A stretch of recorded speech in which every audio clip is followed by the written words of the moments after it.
नमस्कार साथियों। और मध्य प्रदेश के शिक्षकों के लिए एक अच्छी खबर आ रही है कि जो 2005 के बाद के शिक्षक हैं, चाहे 2005 के हों, 7 के हों या 9 के हों, तो इन शिक्षकों को राहत मिल सकती है टीईटी परीक्षा से। और कैसे राहत मिलेगी और इन लोगों के प्रमोशन भी हो सकते हैं, इस संबंधित महत्वपूर्ण जानकारी है। और मध्य प्रदेश शासन इन शिक्षकों के हित में क्या कर रहा है वह भी हम देखते हैं। तो आपके क्या विचार है कमेंट बॉक्स में जरूर लिखिएगा। चैनल को अभी तक सब्सक्राइब नहीं किया तो चैनल को सब्सक्राइब कर लें, वीडियो को लाइक शेयर कर दें, जिससे इस प्रकार की जानकारी आपको यहाँ पर मिलती रहती है। जानकारी भोपाल से आ रही है कि वर्ष 2005 से 2009 के बीच नियुक्त करीब 75,000 शिक्षकों के प्रमोशन का रास्ता खोलने के लिए राज्य सरकार सुप्रीम कोर्ट पहुंच गई है।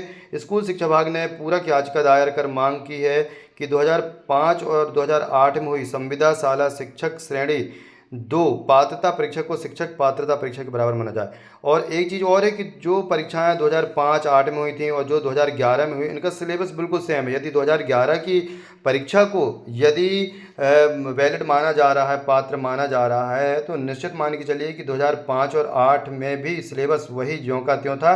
और वही 19-20 जो सिलेबस है वो 2018 के बाद के एग्ज़ाम में हुआ है।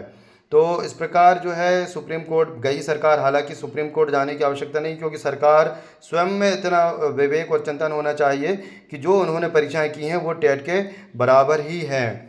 और शिक्षा विभाग का तर्क है कि उस समय ली गई पात्रता परीक्षा का पैटर्न टीईटी जैसा। हालांकि सरकार ये बात कह रही है कि जो परीक्षाएं होती वो सेम बिल्कुल टीईटी जैसे ही थीं, इसलिए शिक्षकों को दोबारा टीईटी देने के लिए बाध्य नहीं किया जाना चाहिए। सरकार का यहाँ पर ये कहना या मांग करना बिल्कुल जायज़ है और सुप्रीम कोर्ट को भी इस बात को देखना चाहिए, बल्कि चाहें तो वे सिलेबस को भी मिला सकते हैं। विभाग ने कहा कि शिक्षा का अधिकार अधिनियम अप्रैल 2010 में लागू हुआ, जबकि मध्य प्रदेश में शिक्षकों की भर्ती के लिए पात्रता परीक्षा की व्यवस्था तो वर्ष 2005 से ही। तो मध्य प्रदेश वह पहला राज्य था जहां पर पात्र शिक्षकों को, यानी कि शिक्षकों की जो है वो एलिजिबिलिटी चेक करके ही उन्हें भर्ती किया गया था। वहां पर बीएड डीएड उनके अंक अलग से दिए गए थे, उसके बाद मेरिट लिस्ट बनी थी, उसके बाद शिक्षकों का जो है वो नियुक्ति हुई थी। सरकार चाहती है कि 2011 से पहले नियुक्त शिक्षकों को सुप्रीम कोर्ट के टीईटी संबंधी आदेश राहत मिले। यदि कोर्ट से राहत मिलती है तो 2005-9 में नियुक्त शिक्षकों के प्रमोशन का भी रास्ता जो है साफ हो जाएगा।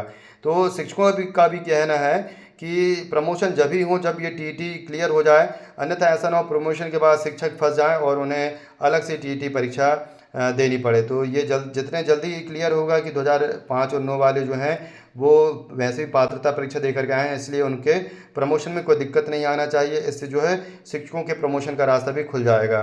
टीईटी को लेकर सुप्रीम कोर्ट सख्त, 2028 तक पास करना जरूरी है। हालांकि जो अन्य राज्य हैं जहां पर टीईटी नहीं हुई है और कोर्ट का वैसे या जो नियम है, कानून है, जो 2010 का एक्ट था, वह एक्ट स्पष्ट कहता है कि जो 2010 के बाद जितनी भी नियुक्ति होनी थी वो आरटी एक्ट के तहत टेट परीक्षा के माध्यम से होनी थी। लेकिन उसके बाद भी कुछ राज्यों में जो है वो आरटी नियम के तहत परीक्षाएं नहीं हुई हैं और इसी कारण 2017 में जो है वो संशोधन करना पड़ा और समय अवधि को बढ़ाया गया। और टेट परीक्षा के लिए साथ में टेट परीक्षा के साथ साथ जो है महत्वपूर्ण बात यह थी कि बीएड डीएड प्रशिक्षणार्थी शिक्षक ही जो हैं वो चाहे प्राइवेट स्कूल हो चाहे सरकारी स्कूल हो इनमें पढ़ाएं, इसलिए 2017 का संशोधन किया गया था। लेकिन 2010 के पहले के शिक्षकों को भी टेट पास करने का आदेश दे दिया है, जिससे शिक्षक काफ़ी परेशान है। हालांकि 2010 का जो आरटी एक्ट है उसमें स्पष्ट लिखा हुआ था कि जो 2010 के पहले के शिक्षक हैं उन्हें उन योग्यताओं से यानी कि टेट परीक्षा से पूर्णतः मुक्त रखा जाएगा। अब देखते हैं कि गौरतलब है कि सुप्रीम कोर्ट ने हाल में ही स्पष्ट किया है कि शिक्षक पात्रता परीक्षा अनिवार्य है। साथ ही कहा कि अगस्त 2028 तक टीईटी उत्तीर्ण नहीं करने वाले शिक्षकों की सेवाएं समाप्त की जा सकती हैं।